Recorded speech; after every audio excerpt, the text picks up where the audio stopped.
Hey everybody, Garrett here, and these are reviews from mob.org. Today we have a review of Need for Speed Most Wanted. And before you say that your grandfather used to make reviews for the game when he was a kid, let me clarify. Our Patient was made for Android platforms, so let's ride. We're gonna ride in a literal sense. When you run the game for the first time, you immediately get a tutorial race. It's obligatory, you can't skip it. It seems that dudes from Electronic Arts think that no one has ever played the race over a telephone or a PC. However, they may be right taking into consideration the fact that even children have smartphones these days. But, as for me, I wanted to rake over the menu somewhat quicker, and the tutorial made me slightly mad. The game begins with the menu, doesn't it? And here's the menu. Here we have a traditional GPS card which you can swipe back and forth while looking for tracks and missions. I think everything is clear here, and fans of the Need for Speed series are well acquainted with maps of this kind, and I don't need to chew over it for too long. So let's move on. There is a Garage tab. You can buy a new car here, color it, and take a good look at it. Yet, I know from personal experience that there are other interesting things not connected to the cars that can be done in a garage. But, well, okay, moving on. The Pilot tab. Actually, we can see a player's profile, statistics, the cars bought, results, in short, all sorts of personal information. Then we have a Rating tab. Here we can see, yep, it is your rating among opponents. Fairly speaking, I don't understand why they didn't unite this tab with the previous one.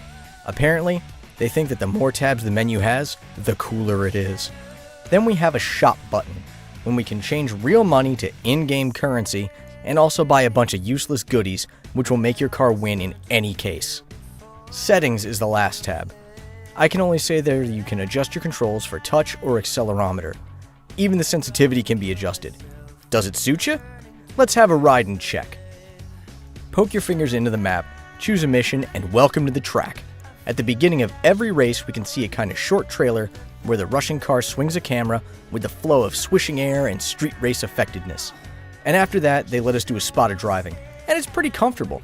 The controls are quite friendly and they're well adjusted. In other words, if I run into something, it happens only because of my clumsiness, not because of the game. There are also two things that make the game a little bit more interesting. There are cops and damages. It would be boring without them. What would we do if we had no policemen and no brakes on the track? By the way, about braking stuff. Models of car wrecks look rather nice. Bumpers falling off, cracks and broken glass, and they are not simply models. The damage is actually important here. If your car breaks down, you have a really good chance of not finishing the race. It's pretty difficult, but I did mention my clumsiness. I need to say a couple of words about the graphics, but I think that the video on the screen has just made it for me. The graphics are good, everything is bright and colorful, and the textures seem to be pretty good too. Well, what else should I mention? The plot. The game has one, most likely. I don't know, I didn't notice. And who cares about the plot of Need for Speed? Well, we drive in order to drive. It is desirable to drive as fast as possible. That's the point. The music, though, it disappointed me. Setting the music against that from previous editions for PC, we didn't have music, but we had crap. On one hand, it's understandable. The game was made for kids to play in the classroom with their hands under the desk. In this position, the music is not really something to listen to. But on the other hand, Electronic Arts isn't a poor company and should have tried not to leave any weak points in the game.